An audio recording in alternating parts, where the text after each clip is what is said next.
ਕੀ ਕੋਈ ਬੰਦਾ auto driver ਮੁੱਖ ਮੰਤਰੀ ਬਣ ਸਕਦਾ ਹੈ? ਕੀ ਕੋਈ ਆਮ ਘਰ ਦਾ ਗਰੀਬ ਬੰਦਾ ਮੁੱਖ ਮੰਤਰੀ ਬਣ ਸਕਦਾ ਹੈ? ਜੇਕਰ ਤੁਹਾਨੂੰ ਲੱਗਦਾ ਹੈ ਕਿ ਇਹ ਅਣਹੋਣੀ ਹੈ, ਇਹ ਨਹੀਂ ਹੋ ਸਕਦੀ, ਤਾਂ ਤੁਹਾਨੂੰ ਕਹਾਣੀ ਸੁਣਾਉਂਦੇ ਹਾਂ ਏਕਨਾਥ ਸ਼ਿੰਦੇ ਦੀ, ਜਿਹੜੇ ਕਿ ਮਹਾਰਾਸ਼ਟਰ ਦੇ ਮੁੱਖ ਮੰਤਰੀ ਬਣੇ ਨੇ।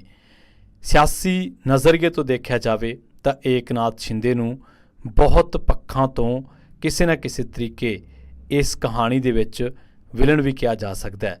ਪਰ ਏਕਨਾਥ ਸ਼ਿੰਦੇ ਦੀ ਨਿੱਜੀ ਕਹਾਣੀ ਕਿਸੇ ਫਿਲਮੀ ਸਟੋਰੀ ਨਾਲੋਂ ਘੱਟ ਨਹੀਂ ਹੈ। ਅੱਜ ਦਾ ਮਹਾਰਾਸ਼ਟਰ ਦਾ ਮੁੱਖ ਮੰਤਰੀ ਏਕਨਾਥ ਸ਼ਿੰਦੇ ਕਿਸੇ ਵੇਲੇ ਗੰਭੀਰ ਡਿਪਰੈਸ਼ਨ 'ਚੋਂ ਲੰਘ ਚੁੱਕਿਆ ਹੈ। ਏਕਨਾਥ ਸ਼ਿੰਦੇ ਕਿਸੇ ਵੇਲੇ ਆਟੋ ਡਰਾਈਵਰ ਸੀ। ਜੀ ਹਾਂ, ਤੁਸੀਂ ਸਹੀ ਸੁਣਿਆ। ਏਕਨਾਥ ਸ਼ਿੰਦੇ ਦੇ ਪਿਤਾ ਫੈਕਟਰੀ ਦੇ ਵਿੱਚ ਮਜ਼ਦੂਰ ਸਨ ਅਤੇ ਉਹਨਾਂ ਦੀ ਮਾਤਾ ਘਰਾਂ ਦੇ ਵਿੱਚ ਕੰਮ ਕਰਦੇ ਸਨ। ਪਰਿਵਾਰ ਨੂੰ ਪਾਲਣ ਦੇ ਲਈ ਏਕਨਾਥ ਸ਼ਿੰਦੇ ਨੇ ਕਿਸੇ ਟਾਈਮ ਖੁਦ ਆਪਣੇ ਇਹਨਾਂ ਹੱਥਾਂ ਦੇ ਨਾਲ ਆਟੋ ਚਲਾਇਆ। ਏਕਨਾਥ ਸ਼ਿੰਦੇ ਦੇ ਨਾਲ ਰਹਿਣ ਵਾਲੇ ਦੱਸਦੇ ਨੇ ਕਿ ਏਕਨਾਥ ਸ਼ਿੰਦੇ ਸ਼ੁਰੂ ਤੋਂ ਹੀ ਧਾਕੜ ਫੈਸਲੇ ਲੈਣ ਦੇ ਲਈ ਮਸ਼ਹੂਰ ਸੀ। ਉਹਨਾਂ ਦਾ ਬਚਪਨ ਠਾਣੇ ਦੇ ਕਿਸ਼ਨ ਨਗਰ ਇਲਾਕੇ ਦੇ ਵਿੱਚ ਬੀਤਿਆ। ਉੱਥੇ ਅੱਜ ਕੱਲ੍ਹ ਉਹਨਾਂ ਦਾ ਫਲੈਟ ਵੀ ਹੈ। ਉੱਥੇ ਹੀ ਉਹ ਆਪਣੇ ਮਾਤਾ ਪਿਤਾ ਅਤੇ 3 ਭੈਣਾਂ ਭਰਾਵਾਂ ਨਾਲ ਰਹੇ। ਉਹਨਾਂ ਦੇ ਬਚਪਨ ਦੇ ਦੋਸਤ ਜਗਦੀਸ਼ ਪੋਖਰੀਵਾਲ ਦੱਸਦੇ ਨੇ ਕਿ ਏਕਨਾਥ ਸ਼ੁਰੂ ਤੋਂ ਹੀ ਲੋਕਾਂ ਦੇ ਹੱਕ ਦੇ ਵਿੱਚ ਸਟੈਂਡ ਲੈਂਦਾ ਸੀ। ਇਹੀ ਕਾਰਨ ਹੈ ਕਿ ਅੱਜ ਏਕਨਾਥ ਸ਼ਿੰਦੇ ਦੇ ਪਿੱਛੇ ਨਾ ਸਿਰਫ ਠਾਣੇ ਦੀ ਜਨਤਾ ਖੜੀ ਹੈ, ਬਲਕਿ 2/3 ਤੋਂ ਜ਼ਿਆਦਾ ਯਾਨੀ ਕਿ ਸ਼ਿਵ ਸੈਨਾ ਦੇ 40 ਵਿਧਾਇਕ ਵੀ ਉਹਦੇ ਨਾਲ ਖੜੇ ਨੇ। ਸ਼ਿੰਦੇ ਨੇ ਉਧਵ ਠਾਕਰੇ ਦੇ ਖਿਲਾਫ ਬਗਾਵਤੀ ਸੁਰ ਕੀ ਬੁਲੰਦ ਕੀਤੇ। ਪੂਰੇ ਠਾਣੇ ਜ਼ਿਲ੍ਹੇ ਦੇ ਵਿੱਚ ਉਹਦੇ ਸਮਰਥਨ ਦੇ ਵਿੱਚ ਬੈਨਰ ਤੇ ਪੋਸਟਰ ਲੱਗੇ। ਇਹਨਾਂ ਪੋਸਟਰਾਂ ਦੇ ਵਿੱਚ ਬਾਲਾ ਸਾਹਿਬ ਤਾਂ ਸੀਗੇ, ਪਰ ਮੌਜੂਦਾ ਸ਼ਿਵ ਸੈਨਾ ਪ੍ਰਮੁੱਖ ਉਧਵ ਠਾਕਰੇ ਦੀ ਤਸਵੀਰ ਗਾਇਬ ਸੀ। ਇੱਕ ਵਾਰੀ ਦੀ ਗੱਲ ਹੈ ਕਿ ਏਕਨਾਥ ਸ਼ਿੰਦੇ ਨੂੰ ਪਤਾ ਲੱਗਿਆ ਕਿ ਉਸ ਦੇ ਇਲਾਕੇ ਦੇ ਨੇੜੇ ਤੇੜੇ ਦੇ ਲੋਕਾਂ ਨੂੰ ਪਾਣੀ ਦੂਰ ਤੋਂ ਲਿਆਉਣਾ ਪੈਂਦਾ ਹੈ। ਇਸ ਤੋਂ ਬਾਅਦ ਏਕਨਾਥ ਸ਼ਿੰਦੇ ਇੱਕ ਦਿਨ ਰਮੇਸ਼ ਦੇ ਕੋਲ ਆਏ ਅਤੇ ਉਹ ਕਹਿੰਦੇ ਕਿ ਇਹਦਾ ਹੱਲ ਕਿਵੇਂ ਕੀਤਾ ਜਾਵੇ।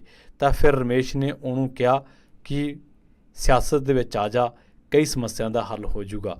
ਸ਼ੁਰੂ ਦੇ ਵਿੱਚ ਸ਼ਿੰਦੇ ਨੇ ਮਨਾ ਕਰਤਾ, ਪਰ ਬਾਅਦ ਦੇ ਵਿੱਚ ਉਹ RSS ਦੇ ਨਾਲ ਜੁੜ ਕੇ। ਇਸ ਤੋਂ ਬਾਅਦ ਉਹਨਾਂ ਦੇ ਜਿਹੜੇ PA ਨੇ ਇਮਤਿਆਜ਼ ਸ਼ੇਖ, ਉਹ ਦੱਸਦੇ ਨੇ ਕਿ ਸ਼ਿਵ ਸੈਨਾ ਦੇ ਨਾਲ ਜੁੜਨ ਤੋਂ ਪਹਿਲਾਂ ਸ਼ਿੰਦੇ RSS ਦੇ ਵਿੱਚ ਕੰਮ ਕਰਦੇ ਸਨ ਅਤੇ ਆਟੋ ਰਿਕਸ਼ਾ ਚਲਾਉਂਦੇ ਸਨ। ਆਨੰਦ ਦਿਗੇ ਇੱਕ ਦਿਨ ਇਸ ਇਲਾਕੇ ਦੇ ਵਿੱਚ ਆਉਂਦੇ ਨੇ ਅਤੇ ਉਹ ਆਪਣੇ ਪਾਰਸ਼ਦ ਯਾਨੀ ਕਿ ਨਗਰ ਸੇਵਕ ਦੇ ਰੂਪ ਦੇ ਵਿੱਚ ਕਿਸੇ ਨੂੰ ਦੇਖਣਾ ਚਾਹੁੰਦੇ ਨੇ।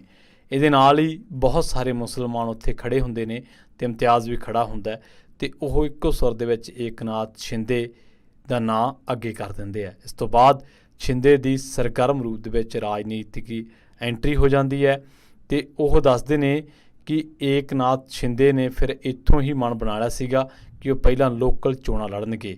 ਲੋਕਲ ਚੋਣਾਂ ਲੜ ਕੇ CM ਦੇ ਮੁਕਾਮ 'ਤੇ ਪਹੁੰਚਿਆ ਸ਼ਿੰਦੇ ਆਪਣੇ ਲਈ ਅਤੇ ਲੋਕਾਂ ਲਈ ਖੜ੍ਹਨ ਦਾ ਅਤੇ ਆਪਣੇ ਲਈ ਧਾਕੜ ਫੈਸਲੇ ਲੈਣ ਦੇ ਲਈ ਜਾਣਾ ਜਾਂਦਾ ਹੈ।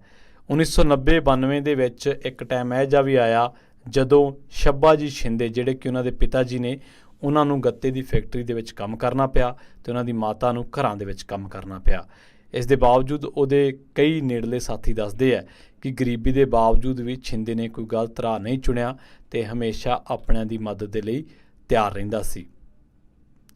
ਉਸ ਤੋਂ ਬਾਅਦ ਇੱਕ ਇਹੋ ਜਿਹੇ ਵੀ ਮਰਹਲੇ ਆਏ ਸ਼ਿੰਦੇ ਦੀ ਲਾਈਫ ਦੇ ਵਿੱਚ ਜਦੋਂ ਉਹਦੇ 2 ਬੱਚੇ ਪਾਣੀ ਦੇ ਵਿੱਚ ਡੁੱਬ ਗਏ ਸਨ ਅਤੇ ਫਿਰ ਸ਼ਿੰਦੇ ਨੇ ਜਿਹੜਾ ਉਹ ਸਿਆਸਤ ਤੋਂ ਕਿਨਾਰਾ ਕਰਨ ਦਾ ਫੈਸਲਾ ਕਰ ਲਿਆ ਸੀ। ਪਰ ਬਾਅਦ ਦੇ ਵਿੱਚ ਉਹਨਾਂ ਨੂੰ ਜਿਹੜਾ ਵਾਪਸ ਆਉਣਾ ਪਿਆ ਸਿਆਸਤ ਦੇ ਵਿੱਚ ਅਤੇ ਫਿਰ ਆਨੰਦ ਦਿਗੇ ਹੀ ਉਹਨਾਂ ਨੂੰ ਸਿਆਸਤ ਦੇ ਵਿੱਚ ਵਾਪਸ ਲੈ ਕੇ ਆਏ।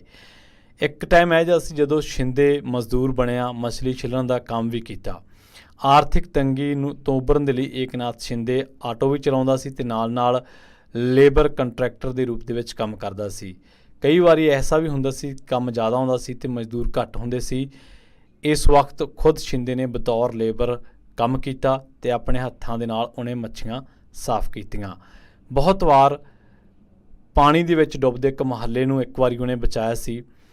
ਏਕਨਾਥ ਸ਼ਿੰਦੇ ਨੂੰ ਪਤਾ ਲੱਗਦਾ ਹੈ ਕਿ ਉਹਦੇ ਨੇੜਲੇ ਇਲਾਕੇ ਜਿਹੜੇ ਆ, ਉੱਥੇ ਕਿਸ਼ਨ ਨਗਰ ਇਲਾਕੇ ਦੇ ਵਿੱਚ ਵਾਟਰ ਪਾਈਪਲਾਈਨ ਆ ਜਿਹੜੀ ਉਹ ਫਟ ਗਈ ਆ ਅਤੇ ਉਸ ਤੋਂ ਬਾਅਦ ਜਿਹੜੇ ਨਿਗਮ ਦੇ ਕਰਮਚਾਰੀ ਆ ਉਹਨਾਂ ਨੂੰ ਆਉਣ ਦੇ ਵਿੱਚ ਟਾਈਮ ਲੱਗ ਰਿਹਾ ਸੀ। ਤਾਂ ਏਕਨਾਥ ਸ਼ਿੰਦੇ ਖੁਦ ਪਾਣੀ ਦੇ ਵਿੱਚ ਵੜਿਆ ਅਤੇ ਉਹਨੇ ਪਾਣੀ ਵਾਲੀ ਜਿਹੜੀ ਪਾਈਪ ਸੀ ਉਹ ਰਿਪੇਅਰ ਕਰ ਦਿੱਤੀ ਤੇ ਇਸ ਇਲਾਕੇ ਨੂੰ ਡੁੱਬਣ ਤੋਂ ਬਚਾ ਲਿਆ। ਇੱਕ ਵਾਰ ਦੀ ਗੱਲ ਹੈ ਕਿ ਇਸ ਇਲਾਕੇ ਦੇ ਵਿੱਚ ਚੌਲਾਂ ਦੇ ਰਾਸ਼ਨ ਦੀ ਕਮੀ ਹੋ ਗਈ ਸੀ।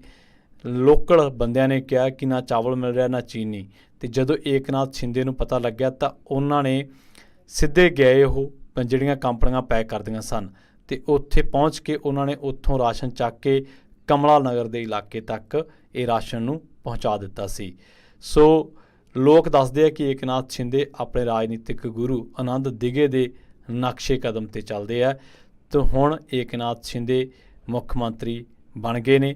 ਉਹਨਾਂ ਨੇ ਸੱਤਾਧਾਰੀ ਸ਼ਿਵ ਸੈਨਾ ਤੋਂ ਬਗਾਵਤ ਕਰ ਦਿੱਤੀ ਸੀ ਤੇ ਉਹਨਾਂ ਦੇ ਨਾਲ 40 ਤੋਂ ਵੱਧ ਪਾਰਟੀ ਦੇ ਵਿਧਾਇਕ ਨਾਲ ਚਲੇ ਗਏ ਸਨ।